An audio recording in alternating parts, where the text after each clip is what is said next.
going on, Jerome's beautiful Saturday. Birds are chirping and stuff, and it's time for another Vikings news dump. He sees you when you're pooping. That's right. Vikings Entertainment Network. So their creative department has been on one. They've been really, really good as of late. And Friday afternoon, they dropped a new video where a bunch of players revealed their secrets, and they talk like this. And it's like a yin yang twin song. Wait till you see my secrets. All right. And Hawkinson's hilarious, man. Like he loves curling, right? A couple of these are pretty good. Robert Tonyan saying how this is his fourth NFC North team, and then you can just tell Nick Muse, your company's computer guy, is literally just like the little brother to the entire team. Like you can just get that vibe from like these little snippets and stuff, and like when you see the tight ends at the Wild game, Nick Muse is just there. He's funny, man. But yeah, Muse is just like, aren't there only 4 teams in the division? It's funny, man. But probably the most concerning, Justin Jefferson. So JJ recalls a story where he was riding ATVs out in Arizona, which is already problematic. Like, it's probably against his contract to ride ATVs. Well, rookie deal, probably. The new deal, definitely. But this happened in the past where apparently they just got lost in like the Arizona desert riding ATVs. And he just never told anyone. So the fact that he said, I never told anyone, makes me think that he might have been by himself or got separated from a group. And I don't like how casually he just brings that up, because that could have been an incident. And parts of Arizona, like if he was close to the border, like, hey, if you see a group or even a single individual on an ATV in an unauthorized area, I mean, I feel like that could be an international incident. I don't know, man. Just like, that would have been such a Vikings thing to happen. Superstar receiver gets lost in desert. Great. Just Arizona. Josh McCown. No. They get us again, man. No, but adios, Mia. Thank goodness that he found his way back. Now stop riding ATVs in the desert. That's it. That's it, man. Also, something that's it. So we pointed this out yesterday. So jumping James Lynch. So he's got a number change since he was off the team for a little bit, and then they brought him back as a free agent. So he's back at number 60. Yeah. But also, he's got the haircut, which I don't like it. He looks like every CFO, CPA, CFO, comptroller of your company. I don't like it at all. It's like he's already James Lynch. It's not like he was Jimmy Lynch, but now he's just like Jim Lynch. Like business in the front, business in the back. I don't like it. He's even got he's got like the professorial beard going on. Like he should wear, was it tweed jacket with leather patches? No, it's a leather jacket with tweed patches.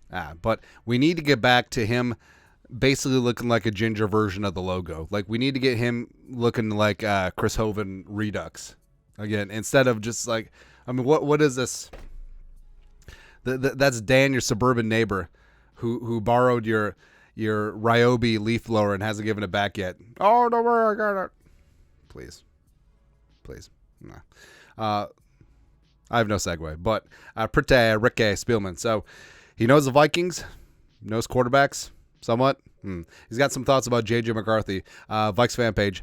Former Vikings GM Ricky Spielman on when to start J.J. McCarthy. Quote, when you look at Minnesota's schedule, it is a brutal schedule. The most opportune time to play McCarthy is coming after the bye, week 7, when the Detroit Lions come to U.S. Bank Stadium, unless Sam Darnold's playing like Baker Mayfield did last year, and they're in the hunt. And do I have the schedule graphic? I probably should, because I'm a professional, right?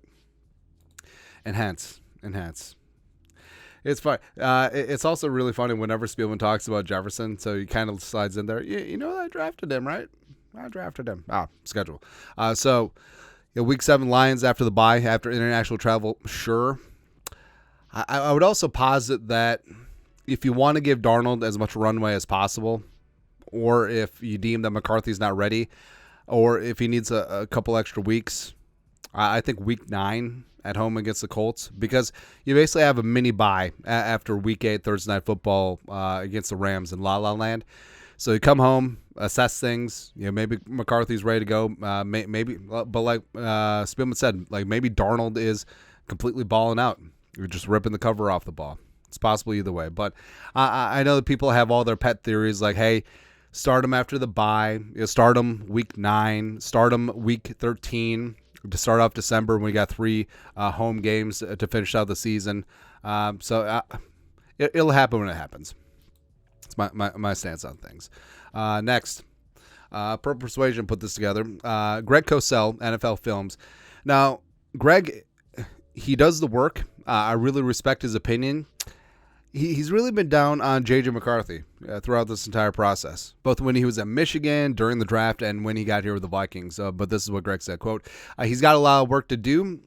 He goes on, there's a lot to work on fundamentally and mechanically. He's a guy that actually has a strong arm, but doesn't play as if he has a strong arm because there's so many issues that have to be cleaned up. Now, yeah, I mean, talk about footwork and mechanics and seeing the whole field, like things to work on. And I do think that it would be a blessing for McCarthy to be able to sit. I think that's the privilege that a lot of quarterbacks do not get, especially highly drafted quarterbacks. So there's a lot of pressure internally. I mean, a lot of guys are either coaching or GMing for jobs. So getting a guy out on the field ASAP and, instilling some hope back in the fan base, selling some tickets, selling some jerseys, that's important. But the Vikings have a great spot. Like, McCarthy doesn't have to touch the field at all this year if it's not necessary. But so there's a couple things to clean up, and hopefully they will get cleaned up by the time that he's ready to start.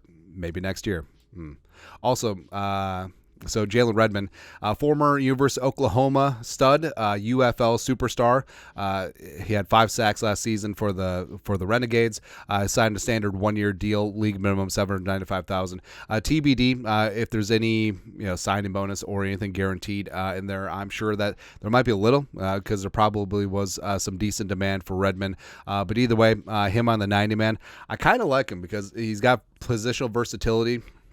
And despite him being relatively undersized, he holds up well against the run. He plays with good leverage and anchor, and also, of course, he does have a nose for the quarterback as well. So I think that Jalen Redmond could definitely be a little something in training camp. Also a little something. So Kirk Cousins, sort of quasi-viral, not as viral as a lady, but Kirk on Friday.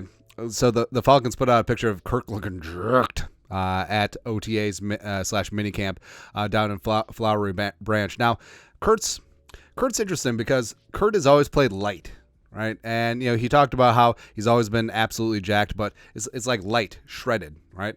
And Kurt was, I believe, listed at 205, except he talked about how he played about $190. Kurt doesn't look $190 right there, man, right? And part of it is age. Been there, but also Kurt not being able to move as much as he probably like with the Achilles. Maybe he just got prison yard jacked. Maybe him and Julie set up some pig iron in the backyard, just getting jerked. Love to see that. I don't know. Maybe Cole's got creatine as a new sponsor. Certainly possible, but it does look like Kurt's put on a little bit of muscle, looking to hold up against some of the pounding that he's going to get from that not so great Falcons offensive line. Well, I mean, they got 2 nice pieces, but other than that, but I mean, yeah, it really is night and day, and of course, it just could be the angle, but he kind of looks like Cheeseburger Eddie Lacy out there. I don't know. Yeah, I don't know, or maybe he's enjoying that Waffle House a little bit, right? Scattered, smothered, and covered. And also, hey, maybe Kurt added some weight so he could hold up in some of those 3 a.m. Waffle House scraps. Although, I feel like Kurt would never be out at 3 a.m., like ever. Ever. Who knows, man? Speaking of quarterbacks, so this picture came out yesterday, and it's really fantastic. So the quarterbacks bonding, getting some things going. Cooking up some wangs. You got J.J. McCarthy in the background. Looks like he's got bowl sauce. Maybe he's on saucing and tossing duty. You got Sam Darnold over on the right, wearing the Andrew DePaula Bagels shirt, which is fantastic. It appears to be Nick Mullins in the foreground, and he's got the black nitro glove on, so obviously he's doing the cooking. And I believe that's Jaron Hall in the background. So it's cool to see the quarterbacks hanging out, having some wangs and thangs. And Mullins, Mullins is from the South, so you think that he'd be able to cook a little something. But I like the setup. It's actually like professional, like commercial setup. So I love the sauce bottles with the tri-tips. It's great. So you got your buffalo, looks like maybe avocado or canola oil on the right, and you got a little char on those. So maybe you grilled them, maybe you smoked them. I will say that smoked wings, super underrated. Super duper underrated. All right. And if you are going to do sauce, just hit that sauce like right at the end. A little bit of butter in that sauce too for some viscosity. Try and keep as much structural integrity as possible, because if you fried your wings, or if you smoked your wings or grilled your wings, like you develop texture on the outside. You want to keep that as much as possible. You just don't want to drown it in that sauce and just have it like sit there and then just get all mushy, and then what's the point? What's the point, man? But either way, cool to see team bonding, and of course, nothing wrong with a couple wings. That's right. Plus, you can tell like JJ McCarthy, like he's studying, like he's learning the playbook of cooking wings. There you go. Lastly, so this is from Q&A, but this one got me interested. LFL football jet. Hi, Andy. In your opinion, how close is Mahomes to becoming the GOAT Skull Vikes? I think it does come down to rings. Yeah, at the end of the day, that's what quarterbacks are, because, I mean, we never talked about Brady in the same vein as Montana until Brady surpassed Montana in rings, and I think that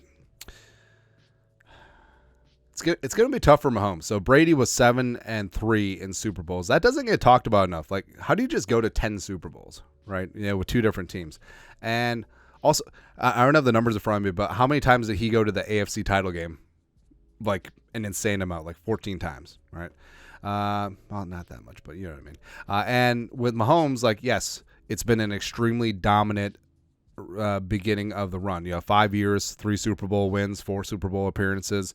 I mean, that's certainly nothing to sneeze at.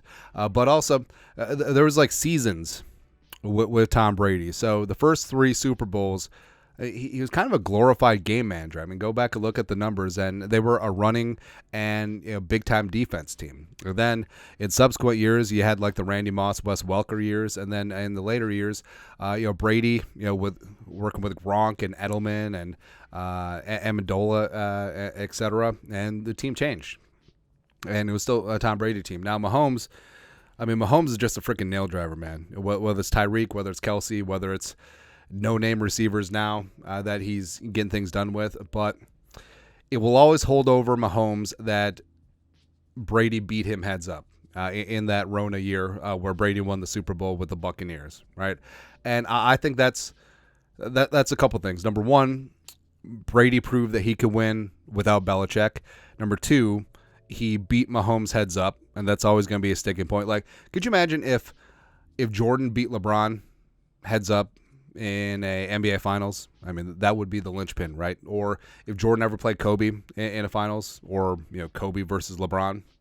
So that definitely adds a more tangible wrinkle to the debate. So I think Mahomes is going to have to come out and at least win 8 before you even approach that conversation. And even though, yes, it looks like the Chiefs are going to be dominant forever, I mean, things happen. Other teams rise, and Andy Reid isn't getting any younger. And like, do you expect Andy Reid to coach for another 10 years? Maybe not. But yeah, Mahomes has to get to 10 Super Bowls and win at least 8 before we even have this conversation. So for me, it's still Brady, but Mahomes is off to a great start. But that's it. That's Vikings News Dump for this beautiful Saturday. You guys are the best. You know what to do. Skull production value.